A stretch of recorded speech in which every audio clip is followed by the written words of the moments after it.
हजरत आदम अलैहिस्सलाम का पैदाइश से जमीन पर उतारे जाने तक का किस्सा। सबसे पहले आदम को दुनिया में भेजा गया। हजरत आदम को अबुल बशर यानी सब इंसानों का बाप कहा जाता है। दुनिया में जितने भी इंसान शुरू से आखिर तक आ चुके हैं या आएंगे सब हजरत आदम की ही औलाद हैं, इसीलिए इन्हें आदमी कहा जाता है। जब अल्लाह तला ने हजरत आदम की पैदाइश का इरादा फरमाया और फरिश्तों से अर्ज किया कि मैं जमीन में अपना खलीफा बनाने वाला हूँ, उस वक्त जमीन में जिन्नात रहते थे और इब्लीस की बादशाहत थी। लिहाजा आपके बारे में कुछ बताने से पहले शैतान इब्लीस का जिक्र करना जरूरी है, क्योंकि इस वाक़ये का शैतान से गहरा ताल्लुक है। इब्लीस अल्लाह तला ने इस मखलूक को बहुत खूबसूरत बनाया था और शराफ्त व बुजुर्गी से भी नवाजा था। जमीन और दुनिया के आसमान की बादशाहत दी थी। इसके अलावा उसे जन्नत की पहरेदारी के इनाम से भी नवाजा था, लेकिन उसने अल्लाह के सामने घमंड किया और खुदाई का दावा कर बैठा, जिसकी वजह से अल्लाह तला ने उसे अपनी बारगाह से निकाल दिया और उसे शैतान में बदल दिया। उसकी शक्ल बिगाड़ दी और सारे रुतबे जो अल्लाह तला ने उसे अता किए थे छीन लिए। उस पर अपनी लानत फरमाई, उसको अपने आसमानों से निकाल दिया और आखिरत में उसको और उसकी पैरवी करने वालों का ठिकाना जहन्नुम करार दिया।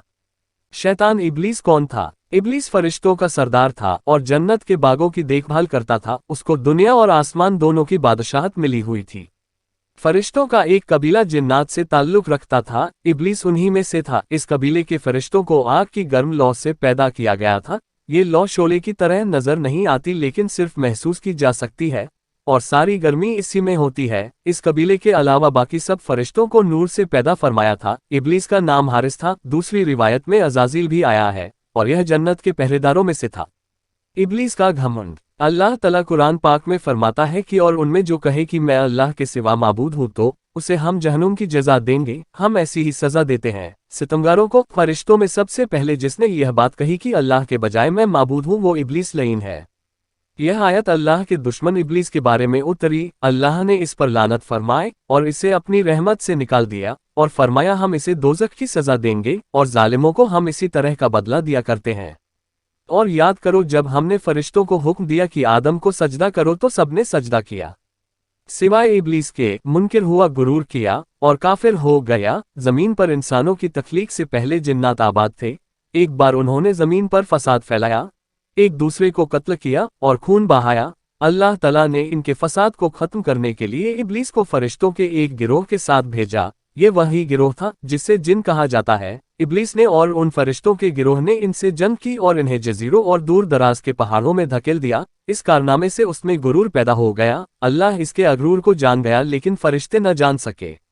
इब्लीस आसमान दुनिया, जमीन और उसके दरमियान सब इलाके का बादशाह और निज़ाम चलाने वाला था और साथ ही जन्नत की हिफाजत का भी जिम्मेदार था। इब्लीस अल्लाह तला की बहुत इबादत करता था और उसमें बहुत ज्यादा तकलीफें उठाता था। इस वजह से वह खुदपसंदी का शिकार हो गया और अपने आप को बहुत बड़ा और बहुत ऊंचे मर्तबे वाला समझने लगा और आखिरकार उसने अल्लाह तला के सामने भी अपने घमंड को जाहिर कर दिया। जब अल्लाह तला अपनी अजीज तरीन मखलूक को बनाने के बाद अपनी शान के मुताबिक अर्श पर रौनक अफरोज हुआ तो इब्लीस को आसमान दुनिया की बादशाहत पर मुकर्रर किया।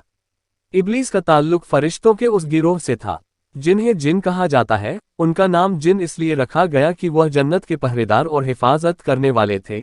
इस इज्जत अफजाई सम्मान से इब्लीस के दिल में तकब्बुर यानी घमंड पैदा हो गया, यहाँ तक कि उसने ये कह दिया कि अल्लाह तला ने जो कुछ मुझे अता किया है वह मेरी ज़ाती इबादत और रियाजत का इनाम और फल है।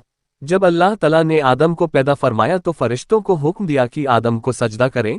सबने हुक्म की तामील की, लेकिन इब्लीस ने इनकार किया और अल्लाह तला की नाफरमानी की। अल्लाह तला तमाम भेद जानता है। इब्लीस से सवाल किया, तुझे किस चीज़ ने आदम को सजदा करने से रोका?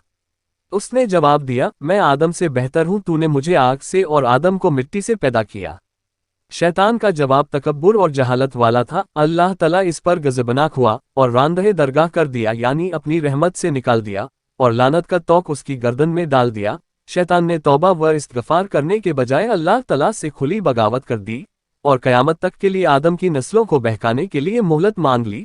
अल्लाह पाक के इल्म और हिकमत का भी यही तकाजा था कि औलादे आदम की आजमाइश की जाए, लिहाजा उसकी दरख्वास्त मंजूर की गई। उसे लंबी उम्र अता की और साथ में वो सामान भी जो नस्ले आदम को गुमराह करने के लिए चाहिए थे।